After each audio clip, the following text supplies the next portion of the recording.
നമസ്കാരം, Aroor vision news ചാനലിലേക്ക് സ്വാഗതം.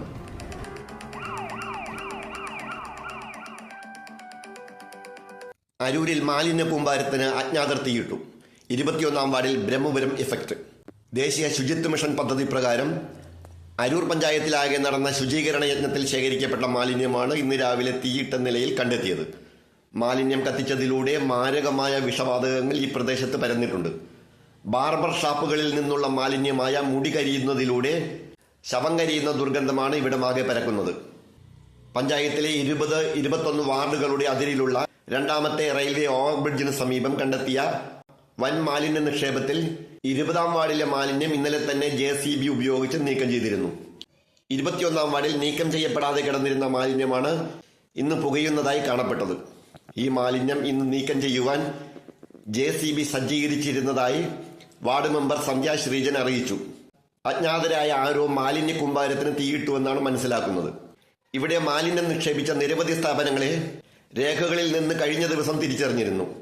മാലിന്യ കൂമ്പാരത്തിന് തീയിട്ടതിൽ അവർക്ക് പങ്കുണ്ടോ എന്ന് അന്വേഷിക്കണമെന്ന് പ്രദേശവാസികൾ ആവശ്യപ്പെടുന്നുണ്ട്. വെളുപ്പിനെ വന്ന് കത്തിച്ചേക്കണതാ, ഞങ്ങള് കണ്ടിട്ടില്ല.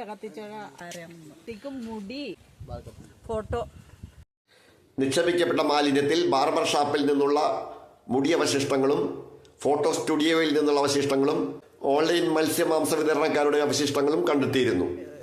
ഒഴിപ്പിച്ചപ്പോ എല്ലാവരും മാറിയത് കൊണ്ടാണ് ഈ വേസ്റ്റുകളെല്ലാം ഇപ്പൊ കൊണ്ടുവന്ന ആൾക്കാരെല്ലാവരും ഇടുന്നത്. ആ സമയത്ത് മാറ്റിപ്പിച്ചായിരുന്നെങ്കിൽ കുഴപ്പമൊന്നുമില്ലായിരുന്നു. അതായിരുന്നു ഇവിടുത്തെ ഇപ്പൊ ഏറ്റവും വലിയ പ്രശ്നം. ഇപ്പൊ റെയിൽവേയുടെ അടിയിലും ഇപ്പൊ ഒരിടത്തും കൂടി നടക്കാൻ പറ്റാത്തൊരു ഗതികേടായി. ഇപ്പൊ ബന്ധപ്പെട്ട ആരോഗ്യ പ്രവർത്തകരോട് വിവരം അറിയിച്ചപ്പോൾ പഞ്ചായത്ത് അധികൃതരാണ് നടപടിയെടുക്കേണ്ടതെന്ന് പറഞ്ഞ് ഒഴിഞ്ഞുമാറിയെന്നും പരാതിയുണ്ട്.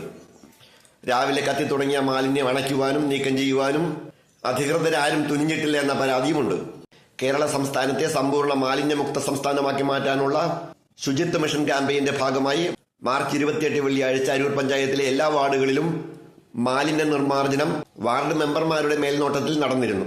19-ാം വാർഡിൽ വാർഡ് മെമ്പർ എലിസബത്ത് സേവിയറുടെയും തൊഴിലുറപ്പ് അംഗങ്ങളുടെയും ശുചീകരണ കമ്മിറ്റി അംഗങ്ങളുടെയും നേതൃത്വത്തിൽ മാലിന്യ നിർമ്മാർജ്ജനം നടന്നു. അരൂർ 19-ാം വാർഡിൽ സ്ഥിരമായി മാലിന്യം നിക്ഷേപിക്കപ്പെടുന്ന പ്രദേശത്ത് ലഹരി മാഫിയയെയും മാലിന്യം നിക്ഷേപിക്കുന്നവരെയും തിരിച്ചറിയാൻ വേണ്ടി ഹരിതം റെസിഡൻസ് അസോസിയേഷന്റെ നേതൃത്വത്തിൽ CCTV സ്ഥാപിച്ച മാതൃക കാട്ടി. അരൂർ പഞ്ചായത്ത് 19-ാം വാർഡിൽ ഈ കുറെ പ്രദേശങ്ങളിൽ ഇങ്ങനെ മാലിന്യം നിക്ഷേപിക്കുന്നതായിട്ട് കാണപ്പെട്ടു. അതിന്റെ അടിസ്ഥാനത്തിൽ ഹരിതം റെസിഡൻസ് അസോസിയേഷൻ ക്യാമറ സ്ഥാപിക്കുവാനായിട്ട് തീരുമാനിച്ചു. അതിന്റെ അടിസ്ഥാനത്തിൽ വരുന്ന ഞായറാഴ്ച 30-ാം തീയതി ഇത് സ്വിച്ച് ഓൺ കർമ്മം ചെയ്യാനായിട്ട് പഞ്ചായത്ത് വൈസ് പ്രസിഡന്റിനെ ക്ഷണിച്ചിരിക്കുകയാണ്. മാലിന്യ പ്രശ്നത്തിനും ലഹരി മുക്തവുമായിട്ട് ബന്ധപ്പെട്ട് ലഹരിയിൽ കുറെ യുവാക്കൾ ബന്ധപ്പെട്ട് കഴിയുന്നുണ്ട്. ആ പ്രദേശമാണിത്. അപ്പോൾ അതിനൊക്കെ ഒരു അവസാനം ഉണ്ടാക്കാൻ വേണ്ടിയാണ് ഞങ്ങൾ എല്ലാവരും ഇത് മുൻകൈ എടുത്തേക്കുന്നത്. അരൂരിനെ മാലിന്യമുക്ത ഗ്രാമപഞ്ചായത്തായി പ്രഖ്യാപിക്കുന്നതിന്റെ ഭാഗമായി 9-ാം വാർഡിലെ ചന്ദ്രൂർ ഗവൺമെന്റ് ഹൈസ്കൂളിനെ ഹരിത വിദ്യാലയമായി അരൂർ ഗ്രാമപഞ്ചായത്ത് പ്രസിഡന്റ് അഡ്വക്കേറ്റ് രാഖി ആന്റണി പ്രഖ്യാപിച്ചു.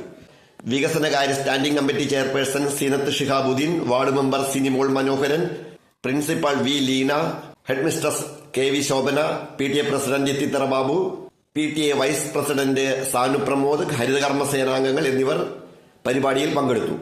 എല്ലാ പഞ്ചായത്തുകളും മാലിന്യമുക്ത പഞ്ചായത്തായി പ്രഖ്യാപിക്കുന്നതോടൊപ്പം തന്നെ സ്കൂളുകളും സ്ഥാപനങ്ങളും ടൗണുകളുമെല്ലാം ഹരിതമായി പ്രഖ്യാപിക്കേണ്ട ദിനങ്ങളിലൂടെയാണ് നാം കടന്നു പോവുക.